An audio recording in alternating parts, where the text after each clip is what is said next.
ተናስተልኝ የፈንታሌ ሚዲያ ቤተሰቦች ጦርነቶች የሚጀመሩት በአሸናፊ ስሌት ከሆነ ሁለቱም ወገኖች የሚጫረሱበትና ሀገርን ወደሚያከስር የረጅም ጊዜ አድካሚ ጦርነት ውስጥ ለምን ይገባሉ ብለው ጠይቀው ያውቃሉ? ለምሳሌ በሰሜን ኢትዮጵያ በመንግስት በፋኖ በህወሓት ግጭት እንዲሁም በሩሲያና ዩክሬን ግንባር የታዩ ጥቃቶች የፈጣን የማጥቃት ስልት ወይም ስሌቶች ነበሩ ወይንስ የስልት ስህተቶች ናቸው? ታዋቂው የፖለቲካ ሳይንቲስት ጆን ሚርሻይመር ኮንቬንሽናል ዲተረንስ በሚል ቲዮሪው የጦርነት ማገጃዎችን ለምን እንደሚፈርሱና ውጊያዎች እንዴት ወደማያልቅ እልቂት እንደሚቀየሩ የሚሰጠውን አስደናቂ ትንተና ዛሬ በፈንታሌ ሚዲያ እንፈትሸዋለን። ተጨማሪ ለምሳሌ ከመቀሌ እስከ ኪየቭ ከአዲስ አበባ እስከ ሞስኮ የፖለቲካ መሪዎች በጥቂት ሳምንት ውስጥ ወሳኝ ድል አገኛለሁ ብለው የሚያስቡት የጦርነት ስሌት ለምን ሁል ጊዜ ይከሽፋል? አንድ መንግስት ወይም የትጥቅ ኃይል የህልውና ስጋት ተደቅኖብኛል ብሎ ሲያስብ ጦርነት እንዳይነሳ የሚያስችለው የወታደራዊ ማገጃ አቅም ዲተረንስ ሙሉ ለሙሉ ይፈርሳል። ዛሬ በኢትዮጵያ የውስጥ ግጭቶችና በዩክሬን ጦርነት ውስጥ የታዩትን ሶስት ዋና ዋና ወታደራዊ ስትራቴጂ በብሊትስ ክሪግ አትሬሽን እና የተወሰነ ግብ ያለው ስትራቴጂ በጆን ሚርሻይመር ቲዮሪ ማዕቀፍ ውስጥ አበጥረን እናየዋለን። ፈንታሌዎች ነን። ቻናላችን ላይክ፣ ሰብስክራይብ ማድረጋችሁን አዘንጉ። ለብዙ ሰው ተደራሽ እንዲሆን ቻናላችን ሼር አድርጉልን። አብረን እናምሽ።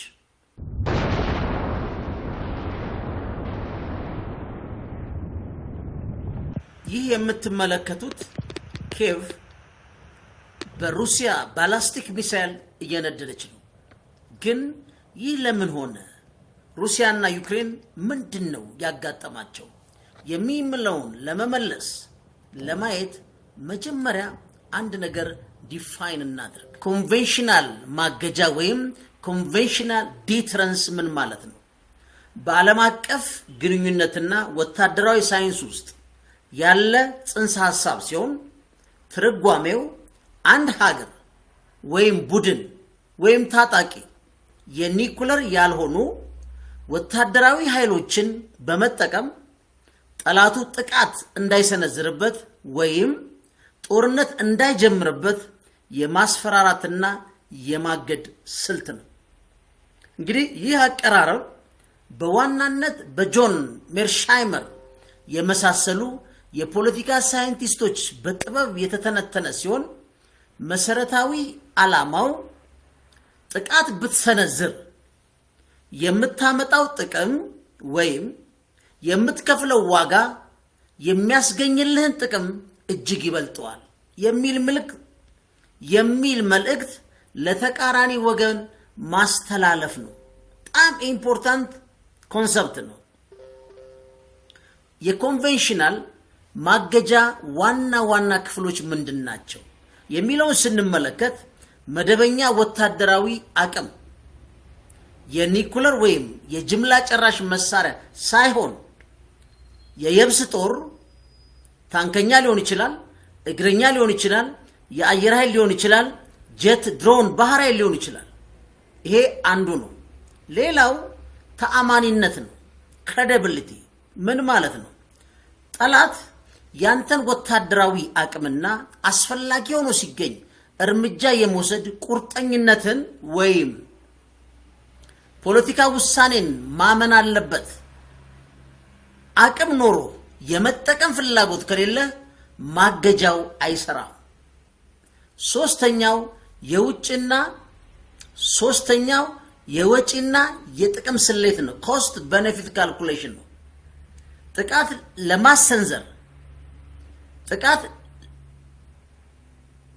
ጥቃት ለመሰንዘር የሚያስብ አካል ወታደራዊ ዘመቻው በፍጥነትና በዝቅተኛ ወጪ ድል እንደማያመጣለት ሲረዳ ጥቃቱን ከመሰንዘር ይቆጠባል። ኦኬ፣ የኮንቬንሽናል ማገጃ አይነቶችስ ስልቶች ስንት ናቸው?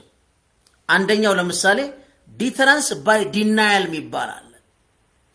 ተከበ በመከላከል ማገጃ፣ ለምሳሌ የራስን የመከላከል መስመር፣ የአየር መከላከያና ወታደራዊ አቅም በመገንባት ጠላት ጥቃት ቢሰነዝርብህ እንኳን ወታደራዊ ግቡን ማሳካት እንደማይችል፣ ምንም ድል ማግኘት እንደማይችል ማሳየት ነው አንዱ። ዲተረንስ ባይ ዲናያል። በቅጣት ማገቻ ወይም ዲተረንስ ባይ ፓኒሽመንት፣ ጠላት ጥቃት ካደረሰ አጸፋዊና ከፍተኛ ውድመት የሚያስከትል ጥቃት በኢኮኖሚ ወይም በወታደራዊ ማዕከላቱ ላይ በመሰንዘር ከባድ ዋጋ እንዲከፍል ማድረግ ነው። ከኮንቬንሽናል ዲተረንስ ወጣ ያለው ደግሞ ማን ነው? የኒኩለር ማገጃ ነው። ይሄ በምን ይለያል ካላችሁ ሙሉ በሙሉ በጅምላ ጨራሽ መሳሪያ ፍርሃት ሁላችንም እንጠፋፋለን በሚል ስሌት ላይ የተመሰረተ ነው። ኮንቬንሽናል ማገጃ ግን በመደበኛ ውጊያ ድልን የመንሳት ወይም ተቃራኒውን ወገን በግንባር ላይ የማድከም አቅምን በማሳየት ላይ የተመሰረተ ነው። ስለዚህ ከኒኩለር ማገጃ ይልቅ በየጊዜው በኃይል ሚዛን መለወጥ ምክንያት ፈተና ይገጥመዋል። ይህ ከሆነ ታዲያ አንድ ሀገር ወይም አንድ የጦር ስትራቴጂስት ጦርነት ለማካሄድ፣ ለመከላከል ወይም ፖለቲካ ግቦችን በኃይል ለማሳካት የሚያገለግሉት ወይም የሚመርጣቸው የተቀናጁ እቅዶችና አቀራረቦች አሉ። በዋናነት የተመለከትናቸው በዚህ ፕሮግራም 3 ቁልፍ ወታደራዊ ስትራቴጂ እንደሚከተለው በዝርዝር ማቅረብ ይቻላል። ፈንታሌዎች ነን። ቻናላችን ላይክ፣ ሰብስክራይብ ማድረጋችሁን አዘንጉ።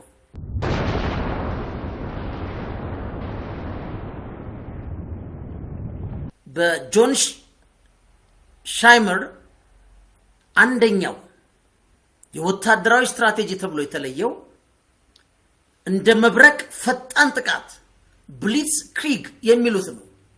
ይህ ስትራቴጂ በከፍተኛ ፍጥነት በኃይልና በድንገተኛ ጥቃት ላይ ያተኩራል።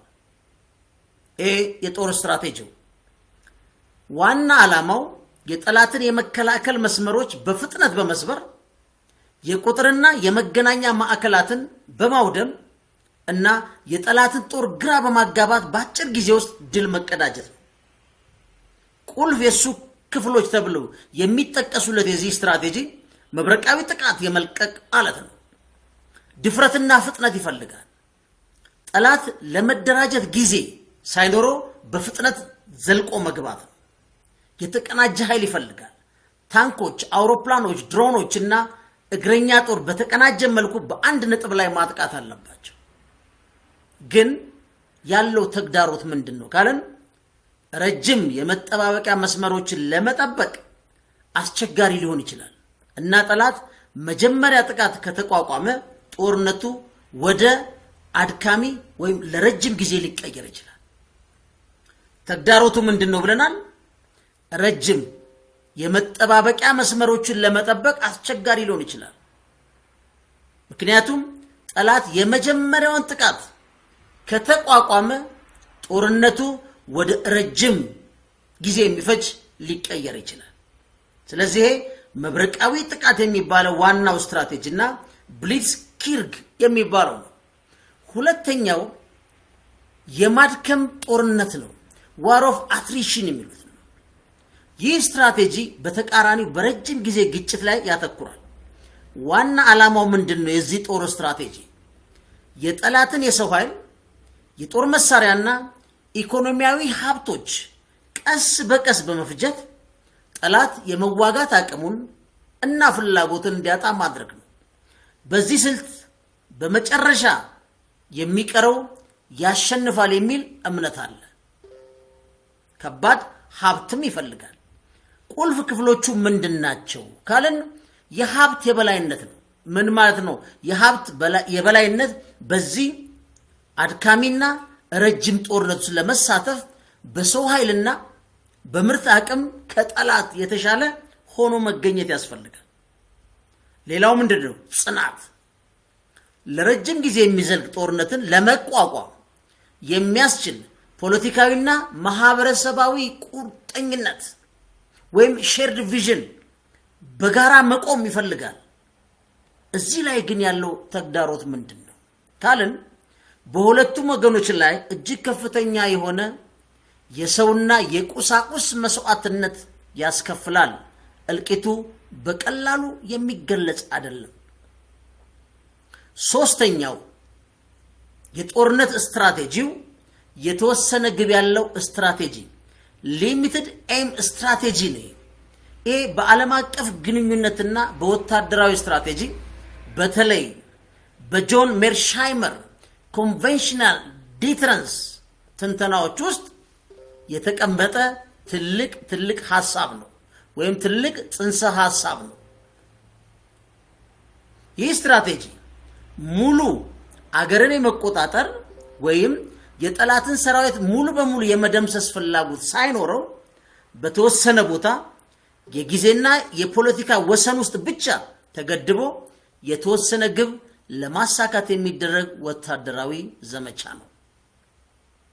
ስለዚህ አሁን ዋና ባህሪያቶቹ ምንድናቸው? የተገደበ ወታደራዊ ግብ ስንል ሊሚትድ ኦብጀክቲቭ ነው ያለው። ዓላማ ሙሉ በሙሉ ጠላትን መርታት ወይም መንግስትን መገልበጥ አይደለም። ይልቁንም የተወሰነ ስትራቴጂካዊ መሬት ለምሳሌ ድንበር፣ ባህር ወይም ጠቃሚ ወታደራዊ ቦታ መቆጣጠር ወይም የጠላትን የተወሰነ ወታደራዊ አቅም ማዳከም ብቻ ሊሆን ይችላል። ሙሉ ድል የሚባለው አይደለም። ሁለተኛ ፈጣንና የተሰላ ጥቃት grab and hold የሚሉት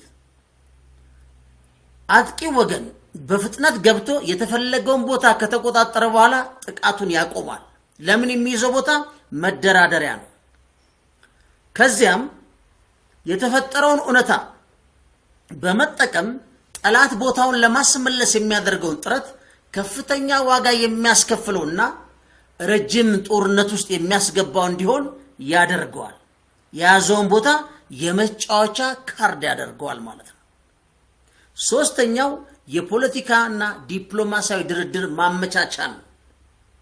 ሊሚትዱ የተያዘውን መሬት በድርድር ወቅት እንደ መደራደሪያ ካርድ ባርጌኒንግ ቺፕ በመጠቀም ተቃራኒው ወገን የራሱን ፖለቲካዊ ወይንም ድንበር ነክ ጥያቄዎች እንዲቀበል ለማስገደድ ይረዳል። ስለዚህ የዚህ ስትራቴጂካዊ ጥቅሞችና አደጋዎችስ ምንድናቸው ካልን ከሙሉ ወረራ ኦል አውት ኢንቬዥን ወይም ከማድከም ጦርነት ዋር ኦፍ አትሬሽን አንጻር ሲታይ አነስተኛ የሰውና የቁሳቁስ ኪሳራ ያስከትላል። ጦርነቱ ወደ ከፋ ጂኦፖለቲካዊ ውጥረት ወይም ዓለም አቀፍ ኃይሎች ጣልቃ ገብነት እንዳያመራ ወሰኑን ለማስጠበቅ ይረዳዋል። አደጋዎቹ ግን ምንድናቸው ካልን አንዱ የግጭት መባባስ ነው። ምን ማለት ነው? ተቃራኒ ወገን ጥቃቱን እንደ የተወሰነ አድርጎ ከመቀበል ይልቅ ሙሉ ጦርነት በማወጅና አጸፋዊ ጥቃት በመክፈት ግጭቱን ወደ ከፍተኛ ደረጃ ሊያሸጋግረው ይችላል መሬት የተያዘበት። ስለዚህ የማገጃ አቅም መውደቅ ይላል እዚህ ጋር አንደኛው ሊሚቴሽኑ ሪስኩ ነው። ምክንያቱም ጠላት አጥቂው አካል የተወሰነ ግብ ብቻ እንዳለው ካወቀ ጥቃቱን ለመከላከል ያለው ዝግጁነት ሊቀንስ ወይም በተቃራኒው ቀድሞ ጥቃት ለመሰንዘር ሊገፋፋው ይችላል። ኦኬ እቺ መሬት ይዞ ነው የሚደራደር ይቀመጥ ምን አባቱ ያመጣል እዛው ይበሰብሳል ሊል ይችላል ወይም ፈጥኖ ሊመታ ይችላል። ከዛች ቦታ ሊሚትድ ስለሆነ በዛች ኤሪያ ላይ ስለምትዋጋው ነቅሎ ሊጥል ይችላል ማለት ይሄ ሪስኩ ነው። ስለዚህ ከዚህ በኋላ ወደ ምን እንሄዳለን ማለት ነው? በደንብ የታዋቂው የዓለም አቀፍ ግንኙነት ተንታኙ እንግዲህ ጆን ሜርሻይመር የመደበኛ ጦርነት ማገጃ ኮንቬንሽናል ዲተረንስ ቲዮሪ እና በሩሲያ ዩክሬን ጦርነት ውስጥ ያለው መገለጫ እንዴት ያስቀምጡታል? መጀመሪያ እሱን ነው። ከዛ በኋላ በኢትዮጵያስ አውድ ምን ይመስላል? ይሄ ቲዮሪ ነው ማለት ነው። ፈንታሌዎች ነን። ቻናላችን ላይክ ሰብስክራይብ ማድረጋችሁን አዘንጉ። ሼር በደንብ አድርጉልን።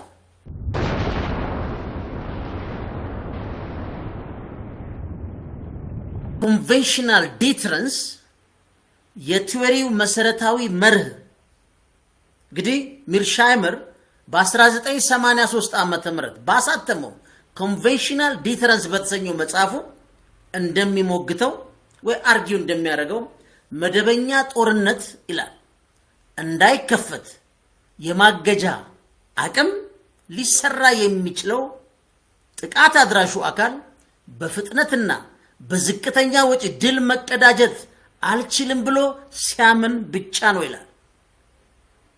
እንደ ሚርሻይመር ትንተና የመደበኛ ጦርነት ማገጃ ውድቀት የሚከሰተው አጥቂው ሀገር የመብረቅ አይነት ፈጣን ጥቃት በመሰንዘር በአጭር ጊዜ ውስጥ ግቡን ማሳካት እንደሚችል ሲያስብ ነው ይላል።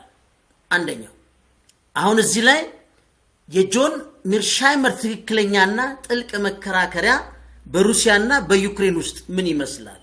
ምክንያቱም የምዕራቡ ዓለም ትልልቅ ሚዲያዎች በሩሲያና በዩክሬን መካከል የሚናገሩት ትርክትና የጆን ሚርሻይመር ሳይንቲስቱ በሩሲያና በዩክሬን ላይ ያላቸው ግንዛቤ በጣም የተለያየ ነው። እንዴት? እሳቸው ምን ይላሉ? በምዕራቡ ዓለም በስፋት የሚነገረው ሩሲያ ፈጣን እና ቶሎ የሚያልቅ ድል ለማግኘት ዩክሬንን በሙሉ ለመቆጣጠር አቅዳ ከሽፎባታል የሚል ትርክት ነው የሚናገሩት። ምክንያቱም ሚዲያው ምንድነው የሚለው? የዩክሬንን ጦር በመናቅ ትልቅ ነኝ በማለት ለራሳቱ በሰጠችው ግምት በፈጣን ሁኔታ ዩክሬንን አንበርክካ መንግስት ቀይራ ስትሞክር ተሸነፈች። እውነቱ የቱ ጋር ነው ያለው? ምክንያቱም እነዚህ አይነት ትርክቶች ከእንደዚህ አይነት በተለይ ከእንደዚህ አይነት ትልቅ ሳይንቲስቶች ሲመጡ በደንብ ልንማርበት ይገባል። እሳቸው የሚሉት ምንድነው? የተወሰነ ግብ ያለው ስትራቴጂ ሊሚትድ ኤም ነው ሩሲያም ፑቲን የተከተሉት። ምን እንደሚሉት ሩሲያ በየካቲት 2022 ወይም በእኛ የካቲት 2014 ዓመተ ምህረት የጀመረችው ዘመቻ በወሰንና በግብ የተገደበ ነበር ይላሉ እሳቸው። የሩሲያ ዋና ዓላማ ዩክሬንን መያዝ ሳይሆን የኔቶ ወደ ምስራቅ መስፋፋት የደቀነባትን የህልውና ስጋት ኤግዚስቴንሻል ትሬት ማስወገድና ዩክሬን ገለልተኛ እንድትሆን ማስገደድ ነበር። ሩሲያ ወደ ጦርነት የገባቸው የዲፕሎማሲ እና የድርድር መንገዶች በሙሉ በምዕራባውያን እምቢተኝነት በመዘጋታቸው ነው። 2014 ላይ 2015 እስከ ሚኒስክ አግሪመንት ጀምሮ ዩክሬንን ነቅለው ወሰዷት ምዕራቦቹ። ዓላማቸው መጀመሪያ በዩክሬን ፕሮክሲ ዋር መጀመር ስለነበረ ነው። ሲናገሩት ግን ይገለብጡታል። ሁለተኛ እሳቸው ምን እንደሚሉት የኢስታንቡል ድርድር እውነታን እንመልከት ይላሉ። የሩሲያ ወታደራዊ እንቅስቃሴ ዋና ግቡ ዩክሬን ወደ ድርድር ጠረጴዛ ማምጣት እንደነበር በወርሃ ኤፕሪል 2022 በኢስታንቡል ተደርጎ የነበረው ድርድር ማረጋገጫ ነው። በወቅቱ ሁለቱም ወገኖች ወደ ስምምነት ተደርሶ የነበረ ቢሆንም ምዕራባውያን በተለይ ብሪታንያና አሜሪካ ጣልቃ ገብነትና ግፊት ምክንያት ዩክሬን ከድርድሩ እንድትወጣ ተደርጋለች። ለበበሉ ሶስተኛው ምን ያሉ ዋር ኦፍ አትሪሽን ላይ መሸጋገር። ይሄ የተወሰነ ግብ ያለውን ስትራቴጂና የድርድሩ ጥረት በምዕራባውያን እምቢተኝነት ከከሸፈ በኋላ ጦርነቱ ወደ ረጅም አድካሚ ጦርነት ዋር ኦፍ አትሪሽን ተቀይሯል። ሚርሻይመር ቀደም ሲል በንድፈ ሐሳብ እንደገለጹት ይሄ አድካሚ ጦርነት ደግሞ በሰው ኃይል በኢንዱስትሪ አቅምና በህዝብ ብዛት የበላይነት ባለው ሀገር በሩሲያ አሸናፊነት የመጠናቀቅ ዕድሉ ከፍተኛ ነው። በምን? ከፍተኛ የሰው ኃይል አላት፣ የኢንዱስትሪ አቅሟ ትልቅ ነው፣ ህዝብ ተሳታፊ ወታደራዊ መሆን ዕድሉም በጣም ነው፣ በበላይነት የመጨረስ ዕድሏ ሰፊ ነው ይላል። ግን በሌላው ያለው ሴናሪዮ ወይም በሌላው ደግሞ ምዕራቡ ዓለም የሚነገረው በነገራችን ላይ እንደነዚህ አይነት አፕሮቾችና ትንታኔዎች እስከ ሴኩሪቲ ካውንስል ድረስ ውሳኔ የመቀየር የማስቀየር የመገልበጥ እድል አላቸው። ለምሳሌ በሩሲያ ዩክሬን ጦርነት ውስጥ ያለው የምዕራቡ መግለጫ ምንድነው የሚሉት? የሩሲያ ስሌትና የማገጃ ማፍረስ ነው የሚሉት። አሁን የመብረቅ ፈጣን ጥቃት ወይ መብረቃዊ ጥቃት እቅድ ይሄ ምዕራቦቹ ነው የሚሉት። ሩሲያ ጦርነቱ ስትጀምር የነበራት ስልታዊ ቅድም ብለን ስልታዊ ስህተት እቅድ በ2 እና 3 ሳምንታት ውስጥ ኬቭን በመቆጣጠር የዜሌንስኪ መንግስት በመገልበጥ እና ዋና ዋና የዩክሬን ከተሞችን በማንበርከክ ፈጣን ድል መቀዳጀት ነበር። ይሄ የምዕራቡ ሌላው ቶይሬ ነው፣ ትርክቱ ነው። ማገጃው ውድቀቱ ይላል። የዲትረንሱ ፌለሪቲ ዩክሬንና ምዕራባውያን አገራት በበቂ ሁኔታ የመከላከያ ማገጃ ዲትረንስ ባይ ዲናይል ቅድም ያለው ማሳየት ባለመቻላቸው ሩሲያ ጦርነቱ አጭርና አነስተኛ ዋጋ የሚያስከፍል ነው የሚል ድምዳሜ ላይ እንድትደርስ አድርጓታል ነው የሚሉት የነሱ ደግሞ። ይሄ እነሱ መከራከሪያ ነው። ሌላው ምንድነው? ዋር ኦፍ አትሬሽን ውስጥ እንዴት ተቀየረ? የዩክሬንና የሩሲያ የስትራቴጂ ወደ አድካሚ ጦርነት እንዴት ገባ? ሩሲያ ያቀደችው ይላሉ ፈጣን የመብረቅ ጥቃት በዩክሬን ጽኑ መከላከልና ምዕራባውያን የጦር መሳሪያ ድጋፍ ምክንያት ሳይሳካ ሲቀር ጦርነቱ ሚርሻይመር ሁለተኛው ስትራቴጂ ብሎ ወደ ጠራው አድካሚ ጦርነት ዋር ኦፍ አትሬሽን፣ አድካሚ ስንለው እያዳከሙ መጨረስ ማለት ነው። በዚህ ደረጃ ሩሲያ የነበራት ሰፊ ሰው ኃይል የፊልድ ጦር መሳሪያ ማከማቻና የኢኮኖሚ ጽናት በመጠቀም የዩክሬንን ቁሳቁስና የሰው ኃይል ቀስ በቀስ የመጨረስ ስልት ተከተለች ነው የሚሉት። አሁን የተወሰነ ግብ ያለው ስትራቴጂ ደግሞ ሶስተኛውንም አዶፕት አድርጋለች ነው የሚሉት። ምክንያቱም የኬቭ ጥቃት ከከሸፈ በኋላ ይላሉ ሩሲያ ግቧን ለማስጠበቅ በምስራቅና ደቡብ ዩክሬን ዶንባስ፣ ከርሰን፣ ዛፓሮዚያ የሚገኙ ግዛቶችን ለመቆጣጠርና ለመጠቀም የሚያስችል ሊሚትድ ኤም ስትራቴጂ ተግብራለች ይላሉ። ስለዚህ ከዚህ የምንማረው ምንድነው? ቦተም ላይ ነው ምንድነው? የቲዮሪ ዋናው ትምህርት ከዚህ ላይ በሚርሻይመር ቲዮሪ መሰረት የሩሲያና ዩክሬን ጦርነት የሚያሳየው መደበኛ ማገጃው ኮንቬንሽናል ዲተረንስ አጥቂ ወገን በፍጥነት ማሸነፍ እችላለሁ የሚል እምነት ካደረበት ማገቻው በቀላሉ ይፈርሳል። የስለላና የስሌት ስህተት ይላል። ሩሲያ የራሷን የጦር አቅም አጋና የዩክሬንን የመከላከል ቁርጠኝነትና ምዕራባውያን የአንድነት ምላሽ አቅልላ በመገመቷ የማገቻ ስሌቱ እንዲዛባ አድርገዋለች ይላል። ይሄ የነሱ የቲዮሪው ዋና ጽንሰ ሐሳብ ብለው የሚያወሩት ነው። ግን እውነቱ እሱ አይደለም። ሩሲያ መጀመሪያም ምንድነው ያደረገችው? ኔቶ ውስጥ እንዳትገባ ኒውትራል ሁኚ ነው። ከዚህ ውጪ የተለየ ጥያቄ አላነሳችም ነበር። በአጠቃላይ የሩሲያና ዩክሬን ጦርነት ጆን ሚርሻይመር በመደበኛ ጦርነት ማገጃ ቲዮሪ ላይ የገለጻቸውን መብረቃዊ ጥቃት፣ አንድ የማድከም ጦርነት ዋር ኦፍ አትሬሽን፣ ከዛ ደግሞ ሊሚትድ የሆነ ዋር በማድረግ የሚገለጹ ናቸው ማለት ነው። ስለዚህ ይሄ እንደዚህ ካለን የዚህ የጆን ሚርሻይመር የመደበኛ ጦርነት ማገጃ ኮንቬንሽናል ዲተረንስ ቲዮሪ ገለጻ በኢትዮጵያ ውስጥ እንዴት ይገለጻል?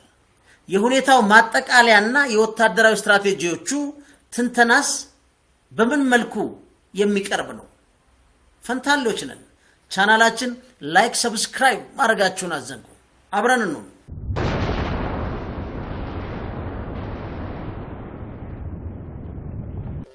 ከኢትዮጵያ ተጨባጭ ሁኔታ ስንነሳ በዓለም አቀፍ ግንኙነት ቲዮሪ ኮንቬንሽናል ዲተረንስ አብዛኛውን ጊዜ የሚያገለግለው ምንድነው?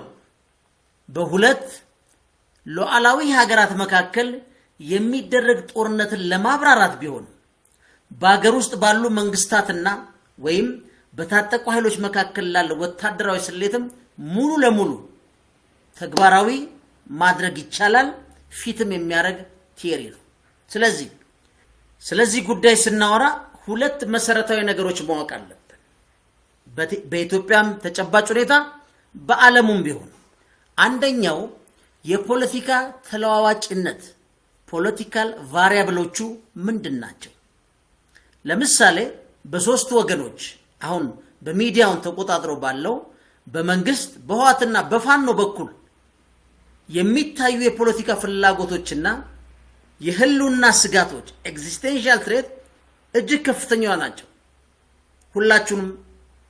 ሁላችንም እንደሰማነው አንድ ወገን የፖለቲካ ህልውናዬ አደጋ ላይ ነው ብሎ ሲያምን ጦርነት እንዳይነሳ የማገድ አቅም በከፍተኛ ሁኔታ ይዳከማል። ለምን? ኤግዚስቴንሻል ትሬት ነው የገጠመኝ ካለ ያን ለመዋጋት ለማጥፋት ነው የሚንቀሳቀሰው ማለት ከዲተረንስ ይወጣል ማለት። ሁለተኛው ምንድነው? የወታደራዊ ተለዋዋጭነት ሚሊተሪስ ቫሪያብሉ ምንድነው?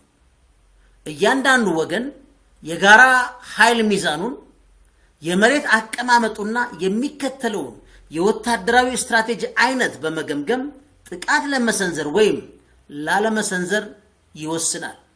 ስለዚህ ከሶስቱ ወታደራዊ ስትራቴጂ አንጻር በኢትዮጵያ አውድ ውስጥ ሁለቱም ቫሪያብል ይዘን የፖለቲካ ተለዋዋጭነትና የወታደራዊ ተለዋዋጭነትን ከግምት አስገብተን ለምሳሌ መጀመሪያው ፈጣን ወሳኝ ድል ብሊትስ ኪርግ የሚሉትን አንዱ ጽንሰ ሐሳቡ እንዳለው በከፍተኛ የመንቀሳቀስ አቅም በከባድ መሳሪያዎችና በኃይል በሚደረግ ፈጣን ማጥቃት የጠላትን ወታደራዊና ፖለቲካዊ መዋቅር በአጭር ጊዜ ውስጥ አሰናክሎ ወሳኝ ድል መቀዳጀትን ስናየው ከኢትዮጵያ አውድ አንጻር መንግስት ለምሳሌ በሰሜን ጦርነት ትግራይ ላይ በተደረገው ጦርነት ወቅት በህግ ማስከበር ዘመቻ ስም የታየው የመጀመሪያው እርምጃ ስናየው ፈጣን ወሳኝ ድል ባህሪ የነበረው መቀሌን በፍጥነት በመቆጣጠር ጦርነቱን በአጭር ጊዜ ለማጠናቀቅ የተደረገ ሙከራ ነው። በሳቸው ንድፈ ሐሳብ ጽንሰ ሐሳብ ስንገልጸው ሌላው ተገዳዳሪ የነበረውና የጦርነቱ ተሳታፊ የነበረው የህዝባዊ ወያኔ ሓርነት ትግራይ ህወሓት በ2013 እና በ2014 ወደ ደቡብ ወደ አዲስ አበባ ያደረገው ፈጣን ግስጋሴን በራሱ ፈጣንና ወሳኝ ድል የብሊትስ ክሪግ ባህሪ የነበረው ግን ዋናው ነገር ምንድነው? የማገጃ ውድቀቱ ዋናው ቁም ነገር ምንድነው? የማገጃ ውድቀቱ ዲተረንስ ፌለሩ ምን ነበር ካልን አንድ ወገን መንግስትም ሆነ ታጣቂ ጠላትን በጥቂት ሳምንት ወይም ወራት ውስጥ አዳክሜ አዲስ አበባ ወይም መቀሌ ወይም ባህር ዳር በመግባት ወሳኝ ድል መቀዳጀት እችላለሁ ብሎ ካሰበ ምን ይሆናል ማለት ነው? ማገጃው ይወድቃል፣ ጦርነቱም ይቀሰቀሳል ማለት ዲተረንሱ ይነሳና አልነካም ብሎ ያስቀመጠው ይነሳና እሱ ወደ ጦርነት ይሄዳል ማለት ምን ሲሆን ፈጣንና ወሳኝ ድል አስመዘግባለሁ ብሎ ሲያምን ማለት ነው። ሁለተኛው የአትሪሽን ወይም የማድከም ጦርነት ስትራቴጂ ማራዘምና ጠላትን የጦርነትም ፍላጎት ማሳጣት ሀብቱን መጨረስ ማለት ነው። አሁን ፈጣን ድል እንደማይገኝ በመረዳት የዚህ ጽንሰ ሐሳብ ልብ የጠላትን የሰው ኃይል የኢኮኖሚ አቅም እና የወታደራዊ ትጥቅ በረጅም ጊዜ ውጊያ እያዳከሙ በመጨረሻ ወሳኝ ድል ማግኘት ነው። አሁን በኢትዮጵያ አውዱ ስናየው ፋኖን እዚህ ጋር ብትወስዱት ፋኖና የደፈጣ ውጊያውን ብትወስዱት የፋኖ እንቅስቃሴ በተፈጥሮ መደበኛ ያልሆነ አሲሜትሪክ ወይም ጎሬላ ምንለው የደፈጣ ውጊያ በመሆኑ ከመንግስት ጋር በሚያደርገው ግጭት በብዛት የሚያዘነብለው ወደ አትሪሽን ስትራቴጂ ነው። የማዳከም ጦርነቱን ወደ ኋላ የማሰብ የመጎተት ይሄ ዋና ምንድነው? መንግስት የሰው ኃይል የኢኮኖሚ አቅምና የህዝብ ደጋፊነት ወይም በህዝብ ያለውን ሌጂቲሜሲ በሂደት በማዳከም የጦርነት ምርጫ ላይ ነው ያለው። አትሪሽን ስትራቴጂ የምንለው እሱን ነው። እዚሁ ላይ መተን መንግስት ራሱ ይሄን በአማራጭ አትሪሽን ስትራቴጂ ላይ ስናይ መንግስት የታጣቂዎችን መሸሸጊያና የሰው ኃይል ምንጭ በረጅሙ ጊዜ ወታደራዊና ኢኮኖሚያዊ ጫና ማድረግ ሲፈልግ የሚከተለው ስትራቴጂ ነው። የማገጫው ውጤት የዲትረንሱ ሪዘልት ምንድነው ካለን ሁለት ወገኖች ጦርነቱ ረጅም፣ አድካሚ፣ ከፍተኛ የሰውና የኢኮኖሚ ዋጋ የሚያስከፍል ነው ብለው ከተቀበሉ ጦርነቱ እንዳይነሳ የማገድ እድሉ ዲትረንሱ ከፍተኛ ይሆናል። ነገር ግን የፖለቲካ ግፊቱ እጅግ ከፍተኛ ከሆነ ውስጣዊ ግፊቱ በጣም አደገኛ ከሆነ አድካሚ እንኳን መሆኑ ቢታወቅ ወደማይቀረው የጦርነት አውድ ውስጥ ይገባሉ ማለት ነው። ሶስተኛው የተወሰነ ግብ ያለው ስትራቴጂ ሊሚትድ ኤም ስትራቴጂ የምንለው የዚህ ጽንሰ ሐሳብ ቀደም እንዳልነው የጠላት አጠቃላይ ወታደራዊ ኃይል ድቅቅ አርጎ ማጥፋት ሳይሆን የተወሰነ መሬት የፖለቲካ ድርድር ካርድ ወይም ስትራቴጂካዊ ቦታን በኃይል ተቆጣጥሮ ወደ መከላከል መሸጋገር ነው። ከኢትዮጵያ አውድ ስናየው ለምሳሌ ከህዝባዊ ወያኔ ሓርነት ጋር እንደ ወልቃይት፣ ራያ አካባቢዎችን፣ ወሰኖችን ወይም ስትራቴጂካዊ የድንበር መስመሮችን ተቆጣጥሮ ለፖለቲካ ድርድር ለከፍተኛ ጥቅም ሊያውል ይችላል። በዚህ ሊሚትድ ኤም ስትራቴጂ ግን መንግስት በአንጻሩ ለምሳሌ በመንግስትና በትግራይ በነበረው ጦርነት ላይ የጦርነቱ መነሻ ያልሆኑ ምክንያቶች በኋላ ከጦርነቱ በኋላ ደግሞ የተያዙ ቦታዎችን ልክ እንደዚህ በሊሚትድ ኤም ስትራቴጂ ውስጥ ተከተው የመደራደሪያ ካርዶች ሆነዋል። ለምሳሌ በፋኖም ብንወስድ የተወሰኑ ስትራቴጂካዊ ከተሞችን ወይም የትራንስፖርት ኮሪደሮችን ለጊዜው በመቆጣጠር የመንግስትን ያስተዳደረ መዋቅር ማንቀሳቀስ አለመቻሉን ማሳየትና ሞኖፖሊ ቫዮለንስ የሚሆን የለውም የሚል ወይም የፖለቲካ ጥያቄዎች ራሱ የሚያነሳቸውን ለማስገደድ ሲጠቀም አይተናል። መንግስትን በበኩሉ የታጣቂዎችን ስትራቴጂካዊ መሰረቶች ብቻ በመምታትና ከባህር ዳር መቀሌ መስመር በማራቅ በመግፋት በከፍተኛ ጫና ውስጥ በመጣን ወደ ድርድር እንዲመጡም በሊሚትድ ኤም ስትራቴጂ የተንቀሳቀሰበት ሁኔታም ነበር። ሲንቀሳቀስም በዚህ መልኩ የተወሰነ ግብ ያለው ስትራቴጂ በሰውየው ትንታኔ መሰረት ግን የማገጃ ውጤቱ ምንድነው? የዲትረንስ ሪዘልቱ ምንድነው ካለ ይህ ስትራቴጂ አብዛኛውን ጊዜ ወደ አትሪሽን ወደ ተራዘመ ጦርነት ውስጥ ይለወጣል። ምክንያቱም ሌላ ወገን የተወሰደበትን ግዛት ወይም የፖለቲካ የበላይነት አምኖ ስለማይቀበል ወደ ውጊያው አውድ ይቀላቀላል፣ ጦርነትም ይከፍታል። ስለዚህ የማገጃው የዲትረንስ ውጤቱም እዚህ ጋም ሌላ ኢፌክት አለው ማለት ነው። ስለዚህ ከነዚህ ቲዮሪ አንፃር ስንመለከት ይሄን ይመስላል ማለት ነው። ኦኬ ይሄን ካየን በኋላስ በዓለም አቀፍ ግንኙነትና በደህንነት ስጋት ቅራኔ ሴኩሪቲ ዳይሌማ ቲዮሪ ውስጥ በዋናነት በነገራችን ላይ በኦፌንሲቭ ሪያሊዝም እና ከስትራቴጂክ ስሌት ካልኩሌሽን ራሽናል አክተር ሞዴል ጋር የተያዘ ነው። በተለይ እንደ ጆን ሚርሻይመር ባሉ የማዋቅራዊ ሪያሊዝም ስትራክቸራል ሪያሊዝም ተመራማሪዎች እይታ እንዴት የሚገለጽ ነው የሚለውን የመጨረሻውን ክፍል አብረን እንመለከታለን። ፈንታሌዎች ነን። ቻናላችን ላይክ፣ ሰብስክራይብ ማድረጋችሁን አዘንጉ።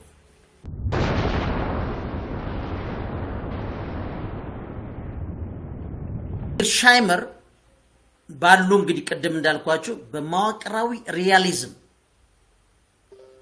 ተመራማሪዎች እይታ ምክንያታዊ ስሌት ይሉታል። ከዛ እንግዲህ ከኮንቬንሽናል ዲፍረንስ ጀምሮ ነው ተያይዘን የመጣ ነው። ራሽናል ካልኩሌሽን ይሉታል። መንግስታት በዓለም አቀፍ መዋቅር ውስጥ ህልውናቸውን ለማስጠበቅ በሚያደርጉት እንቅስቃሴ ወታደራዊ እርምጃ ከመውሰዳቸው በፊት ምን ይላሉ? የኃይል ሚዛንና የውጤቱን ተቆጣጣሪነት በጥንቃቄ ማስላት አለባቸው። በሁለት መንግስታት ይሁንም በአገር ውስጥ በመንግስታትና በታጣቂ መካከል ባለም ግንኙነት ራሽናል ካልኩሌሽን የግድ ነው ይላል። ሁለተኛው uncertainty of war ይላሉ እሳቸው። በደህንነት ስጋት ቅራኔ ውስጥ ወታደራዊ እርምጃ ነው አንድ ጊዜ ከተጀመረ በኋላ ውጤቱ መቆጣጠር አስቸጋሪ ስለሚሆን እርምጃ ከመውሰዱ በፊት የመጨረሻውን ውጤት መቆጣጠር መቻል ኮንትሮል ኦቨር the outcome የውሳኔ ሰጪው ዋና መስፈርት መሆን አለበት። ማትቆጣጠረው ከሆነ እንዳትነካው አውትካሙ ማለት ነው። ስለዚህ ሌላ ኦፌንሲቭ ዲፌንስ ቲዮሪ አለ እዚሁ ላይ ጥቃት የመሰንዘር ከግዛትና የደህንነት ጥበቃ አንፃር አሸናፊ እንደሚያደርግና ውጤቱን ሊቆጣጠሩ የሚችሉ መሆኑን ሲረጋገጥ ብቻ ይላል ወታደራዊ ስትራቴጂ ተግባራዊ ይሆናል ይላል። ስለዚህ በዚህ የደህንነት ስጋት ቅራኔ ውስጥ በሴኩሪቲ ዳይላማ ውስጥ እና በፖለቲካል ሳይንቲስት ቲዮሪ ውስጥ the last man እና the chain of reaction በተለይ በአምባገነናዊ ስርዓቶች የጦርነት ውሳኔዎችና ዓለም አቀፍ ግጭቶች እንዴት እንደሚባባሱ የሚያስረዱ ወሳኝ ጽንሰ ሐሳቦች ናቸው።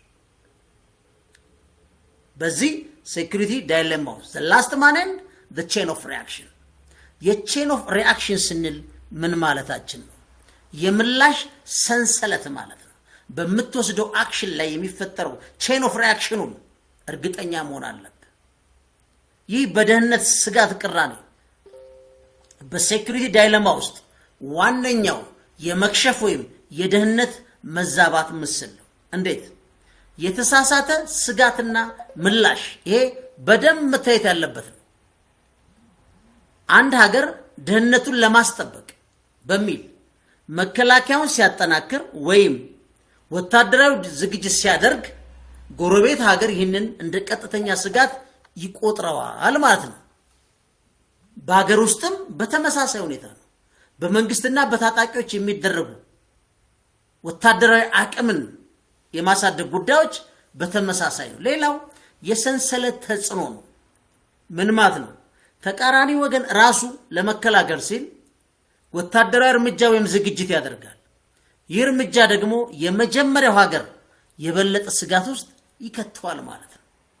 ይሄ በመንግስትም በታጣቂ የሚሰራ ነው። ውጤቱ ምንድነው ካልን